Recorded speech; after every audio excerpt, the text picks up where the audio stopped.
do as many good deeds as you can, open as many doors, smile as many people, hug as many people as you can. And then when you create your void of giving and service, ask big. Since 1981, Justin has been producing world-class Bordeaux-style wines from Paso Robles on California's Central Coast. As the pioneer of Paso, Justin wines are what put Paso Robles on the wine-making map. The Justin team believes that wine should be exceptional from every angle, which is why their team uses boutique winemaking practices like hand harvesting and hand sorting. With a rich history of accolades, Justin produces exceptional wines and is proud to be America's #1 luxury Cabernet. Whether you're the first-time wine drinker or a wine aficionado, Justin has a wine for every celebration and occasion. Visit justinwine.com and enter promo code PLAYBOOK20 for 20% off your order. Justin offers the perfect holiday gifts for clients, colleagues, friends, or family. Be sure to check them out at justinwine.com to receive 20% off your order for a limited time and use the promo code PLAYBOOK20. You can think and say and do certain things and believe certain things, but if you carry an energy that's different, it doesn't matter what you're trying to manifest. And let me give you an example. There's a lot of people that date the same person again and again and again, or they have the same business problem again and again and again. Same obstacles. No matter what they do, you seem to, why is this always happening to me? It's because you carry an energy. I agree with that. What I analyzed, and I went to India and kind of learned this stuff about myself, is number one, my siblings were all hyper intelligent students. They all went to the Ivy Leagues. So I kind of had a chip on my shoulder that I didn't go to Harvard, Penn, or Columbia. My siblings were much more academic. So I had that going. Then when I was little, I was hyper, and they were good students. My grandma, who my mom was a teacher, would take us after school, was this wise old kind of Yoda type of character. And she would always say to me, I go, Grandma, I'm bored. You're bored. I don't want to study. She goes, only stupid people get bored. Smart people think things to do. Well, this changed my cellular memory, my neural pathways, and into my code, my DNA. So my energy shifted. What did that mean, though? That means I projected my insecurity about being stupid. Made me an ego-driven guy. Who then surrounded himself with the wrong people. And I used to be the smart. I made sure I was the smartest guy in the room. Now, if I'm the smartest guy in the room, I'm in the wrong room. You're in the wrong room. Rule number 2, do it now. The second thing is, I believe in this philosophy of do it now, which is kind of realms on this whole congregate, like, hey, can you introduce me right now? Immediately, when anything's coming to my life, I ask myself, can I do it now? So, hey, can you refer this? Yeah, hold on. Right, I'll make phone calls. You've been in meetings with me. It's like almost ADD, but it's not. It's just, if you don't, the minute, talk about saving time, anything you can do now, you at least save twice as much time. The minute you don't do something now, it'll take you minimum twice as much time to do it. Plus you got to remember it. Plus you could become statistically unsuccessful, exponentially unsuccessful the longer you wait on it. So I actually have now on my do it now strategy, not only do things now, but I have a folder which is called do it now. So it's things that I would do now if I was capable of, something that's that important. So I immediately, after I'm doing it now and doing this, I'll go to my do it now folder so I won't forget. And knock it out. And those are the important things. So I have this system of doing it now, which only saves me time and makes me more statistically successful. Rule number 3, survive failure. Your story to me really is one of being able to rebuild. And so few people, A, can do it, and B, the ones that can and have don't want to talk about it. And so how do you think about failure? How have you conceptualized in your mind? Why are you so able to talk so openly about it? You know, I did an interview with Ryan Leaf, and we were talking about big failures. And his failure was even more public than mine. But the number one shameful thing of losing everything, and the most courageous thing, was to face our mothers. That's interesting. You know, you talk about the public, and I'd said today, I had sheriffs line up at my Rancho Santa Fe home and moving trucks to take everything out. 33 homes alone in San Diego gone, a golf course, a ski mountain. So beyond my community and associates and all of this, and I was already working for Lee. This is from past transgressions. I was already on my path and journey of fulfillment. But the hardest thing was to walk through my mom's house and I get choked up. I had to tell her that not only did I fail myself, but I failed her. It was really, really tough. So that failure, to me, was the toughest part, you know. And so for me, all the other things were just learning experiences. But I had to get over the shame of that, you know. Here, they took my mom's house. My dream of getting rich was only to buy my mom a house and a car. That's, you know, I grew up with nothing, 6 kids, single mom. So for me, to make it back, I was already on that journey, and I felt as if I could stay in a place of giving and faith, and I mean faith in myself and faith in the universe, faith in others, of service, that everything would come back to me, and it did. Rule number 4, don't take anyone's advice. You went to Tulane Law School. Yes, sir. And you graduate there, and within 9 months, tell them what happens to you. Because I want you all to hear the ups and downs of real life business and real life from one of the most successful people in the country. So what happens out of law school? So out of law school, I have 2 choices for jobs, and it's a recession. Right. One was to be a real lawyer, oil and gas litigator, you know, big money. All I wanted to do is be rich, is why I went to law school. And then the second was to work in the internet. Okay. And I got offered a job to sell legal research online by West Publishing, big legal publisher.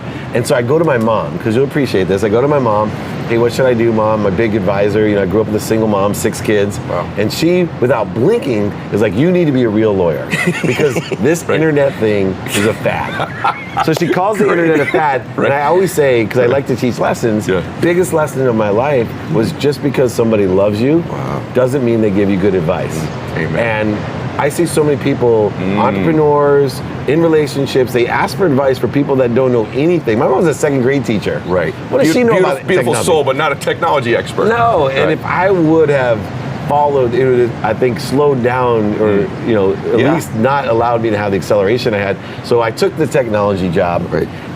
You know, single, money hungry, in a sales job in the internet. So be very careful, just because you love them or they love you, of thinking they have some expertise in an area that you don't, right? They probably don't. And so oftentimes we take advice from the wrong person, derails our dream. So that's lesson 1. One more thing too, we end up resenting them, which is worse. So all the people that love us most, we end up resenting them because they gave us bad advice. And meanwhile, we should be accountable because we asked the 2nd grade teacher for internet advice. And that's the worst part. Rule number 5, practice gratitude. I tell people today, if you want to change your life, it's as easy as 2 simple words. Thank you.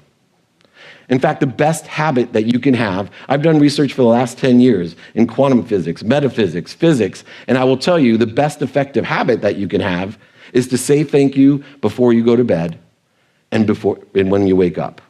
If you can say or think thank you before you go to bed and say it and think it when you wake up for 30 straight days, I guarantee you it'll change your life. Now, how many here think you can do that for 30 straight days? Invariably, everybody raises their hand. The saddest part is by tonight, half of you will not say or think thank you. By the morning, another half of you will not say or think thank you. And unfortunately, in 3 days, almost all of us will forget to say thank you.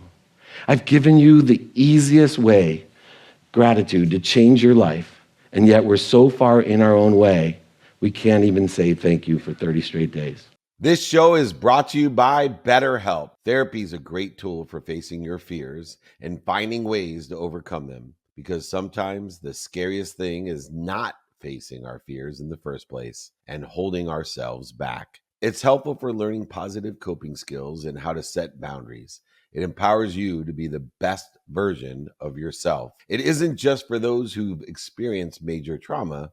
If you're thinking of starting therapy, give BetterHelp a try. It's entirely online, designed to be convenient, flexible, and suited to your schedule. Just fill out a brief questionnaire to get matched with a licensed therapist and switch therapists anytime for no additional charge.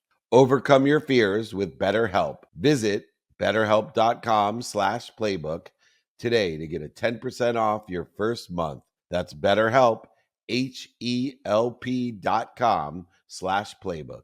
Imagine starting a small business, your first customer, first hire, first real paycheck. But everything isn't just exciting, it's scary. That's where JustWorks come in, the all-in-one platform that supports small business growth. Access seamless tools that help with benefits, payroll, HR, and compliance with transparent pricing. It's time to make payroll painless. Run payroll in 90 seconds or less and automate payments so you can set it and forget it. Did you know in 2023 alone, they processed over 25.6 billion in trusted payroll customers? Don't worry about the paperwork piling up either. They take care of payroll tax documents and reporting to help you stay compliant. Visit justworks.com/podcast to join the thousands of small businesses that trust JustWorks to take care of payroll, benefits, compliance, and more. That's justworks.com/podcast. Rule number 6, ask big.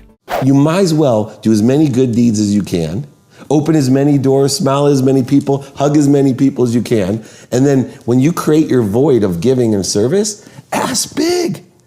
Ask in this human vibration, this pragmatic world, ask big, ask for it all, because it will come to you. And that's, I think, something I did subconsciously when I was 25 right out of law school, and it's something I do consciously, subconsciously, and unconsciously now. I asked to empower 75,000 people. I want to change the world to make people happy. And who are you asking that of? The universe. So whatever you believe in, I don't care if it's God, Jesus, Muhammad, Joseph Smith, the 12th man, if you're a Seahawks fan, I don't care, but ask the universe, ask who you think, put it out there. You know, there's 3 ways. You got what you think, say, and do. That's one way to put it out there. Subconsciously, there are no pathways in your mind. 40,000 of the same thoughts. Put it out there. And then finally, your energy, your DNA, your fingerprint on life, that's what truly puts it out there. And that system of conscious to subconscious to unconscious is what allows you to truly attract rapidly and accurately what you want. Rule number 7, provide value. We're goal-oriented people. Yes. Right? We played sports, you know, course. it's all about winning. Yep. And so what I used to do is I'd attach, once I graduate high school, I'll be happy. Yep. If I get a scholarship to college, I graduate. All these, and every time it occurred, I still was in the same state of mind. Yes. What I learned to do was detach the happiness, this bliss, Yep. from the outcome. Now, the difference is most people get concerned like, well, how can you be motivated without an outcome? No. I have outcomes and I pray every morning. This is a truly abundant thing. My first prayer every morning is, may God put in front of me 10 people that I can help. That you can help. That's that all. you can help. That I can help. And I've shifted the paradigm of value, understanding outcomes and happiness. So I used to, and maybe you'll understand this, I'm a great salesman. You are. I can oversell, back end sell, and lie to you. I can cheat to you. I've done it when I was in my 20s. I would shade the truth. You know, I sold stuff. Sure. And it didn't make me feel good. And Yeah. what happened was I created a void for me to fill all the time. I'd make you promises and I'd live on this premise, I'm going to exceed everybody's expectations. That's Yeah. my goal, right? Yeah. From the Yes. start. First of all, talk about bullshit. Yes, right. How many times have you actually, Right. in a business deal, Right. exceeded the other party's Right, expectation? right. Very rarely. Very rarely. Especially if you've set those expectations artificially high. Which I did. Right. The way you exceed it is by not setting them. Right. By not charging or Right, selling it. right. And that's what I started Right, doing. right. But what was cool was I started with this prayer and then I said, what if I started the day with this energy that God put a whole bag of $100 bills in front of me, and my job all day long was to trade $100 bills for 20. So whatever I did was I was going to provide value. Yep. As a father, as a husband, Yep. as a business partner, as a partner, as a philanthropist. And just, you'll see, I ask everyone either unconditionally, how can I be of service? You do. You said it to me the first time we spoke. How can I Yep. be of service? I mean it. Yeah, I know you do. And I know that that's my biggest blessing. I'm not lazy. I No. wake up at 4 a.m. Yep. I work really hard for Yep. others. Yep. But I also, when I work hard for others, I have my intention, my focus on what I want. Rule number 8, focus on being the best. Let's say that you want to be the best fitness trainer in the world. I don't know if that's what you want to do, but let's just say you want to be the trainer. Okay, would you like to be the best trainer in the world and make a shitload of money, or just be the best trainer? First option. Yeah. So what it doesn't have, I want to, the money comes, so it's not about, like, what's not about the money? That's not my end goal, right? I don't attach the money as my goal. I attach to my consistent, persistent pursuit of my potential of being the best trainer. I guarantee you the best trainer in America makes a shitload of money. The best, but you know, Bill Parcells is one of my favorite coaches. He got into coaching not to make money. John Madden, you know who he is? Yes. John Madden got into coaching not to make money. But putting his name on EA Sports, on Madden, he makes more money than anyone else for his name. Well, it's not about the money. Why does he do it? Because he helps so many people with that money, right? The universe rewards you. Money's just an energy. Rule number 9, be consistent. There's a consistency that makes people successful. And what happens is we lie to ourselves. And I'll use health because you're an expert at it. But I see this in nutrition and in exercise. People will tell me after 1 month, gosh, why did I get incremental results or no results at all? I said, because you zeroed yourself out.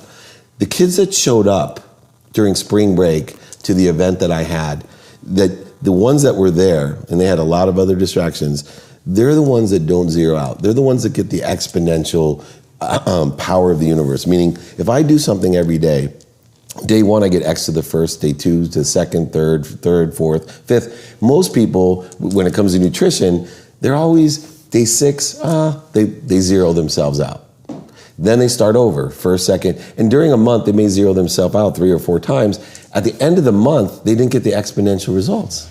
If you stick to something every day, this idea of being more interested, really asking the extra questions, going the extra mile, which is completely empty in my opinion. If you want no competition in your life, go the extra mile. 99.9% of the people are zeroing themselves out. They're doing 28 days a month, not 31. And rule number 10, the last one before a very special bonus clip, is be radically humble. What is something you wish you knew when you were 21? Oh, that's an easy question for me. 2 words, radical humility. I wish somebody would have taught me the ability that I didn't know, and it's the biggest problem I have with my interns and young associates in my business. You don't know what you don't know. So feel good about asking for help. Asking for help is giving a gift to people like me.